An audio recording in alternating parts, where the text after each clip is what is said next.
বিশ্বকাপের নকআউটের মঞ্চে আরেকটি রুদ্ধশ্বাস ম্যাচ।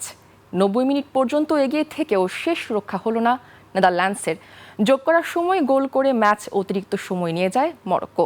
এরপর টাই ব্রেকারের স্নায়ুচাপের লড়াইয়ে ডাচদের হারে ইতিহাস করেছে আফ্রিকান দেশ মরক্কো। মন্টেরিয়ের রোমাঞ্চকর এই ম্যাচ নিয়ে বিস্তারিত জানাচ্ছেন মাহফুজ মুকুল। বিনিয়োগ হোক বিশ্বস্ত, আমার পছন্দ সল্ট বে। ম্যাচের শুরু থেকেই ছিল দু দলের সমান তালের লড়াই। প্রথমার্ধের বলের দখল ছিল প্রায় সমান, তবে আক্রমণে ছিল মরক্কোর আধিপত্য। অধিনায়ক আশরাফ হাকিমের নেতৃত্বে একের পর এক আক্রমণে নেদারল্যান্ডসের রক্ষণকে ব্যস্ত রাখে আফ্রিকার দলটি।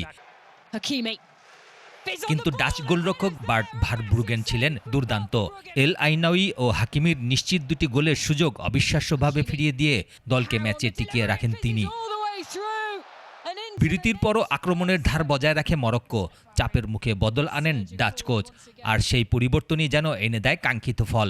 ৭২ মিনিটে ঠান্ডা মাথায় জালে বল পাঠান কোডি গাকপো। ১-০ ব্যবধানে এগিয়ে যায় নেদারল্যান্ডস।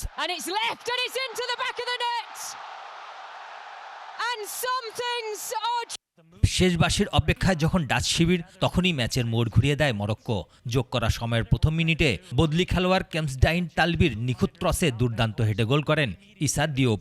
মুহূর্তেই স্তব্ধ ডাচ সমর্থকরা, উল্লাসে ফেটে পড়ে মরক্কো। ১-১ সমতায় ম্যাচ গড়ায় অতিরিক্ত সময়ে।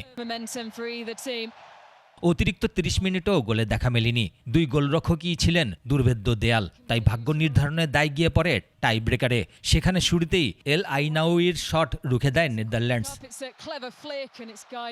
কিন্তু সেই সুবিধা ধরে রাখতে পারেনি ডাচরা। পোস্টের বাইরে মারেন জাস্টিন ক্লুইভার্ট ও কুইন্টেন টিম্বার। এরপর শেষ শট ঠেকিয়ে দেন মরক্কোর বিশ্বস্ত গোলরক্ষক ইয়াসিন বুনু। সবশেষ শান্ত মাথায় জয়সূচক গোল করেন ইসমাইল সাইবারি। তাতেই শেষ ১৬ নিশ্চিত করে অ্যাটলাস লায়ন্স। মাহফুজ মুকুল, ২১ টেলিভিশন।